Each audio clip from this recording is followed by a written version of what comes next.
Hey everyone, I'm going to show you how to use Google Email to send a confidential email. So if I click Compose, I get a new message. Send this message to myself. Send it as top secret information, my bank account number. Now to toggle confidentiality mode, there's a button here that says toggle confidentiality mode. You can choose lots of options for an expiration date.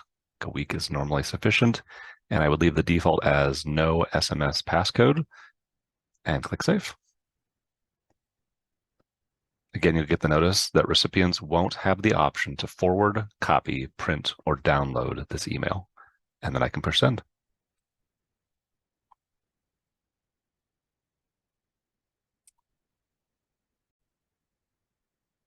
To open an email in confidential mode, simply click on the email and the contents of the message are displayed in front of you. You'll notice you still cannot forward, copy, print, or download this email. You may be asked for a one-time verification code to open up confidential emails.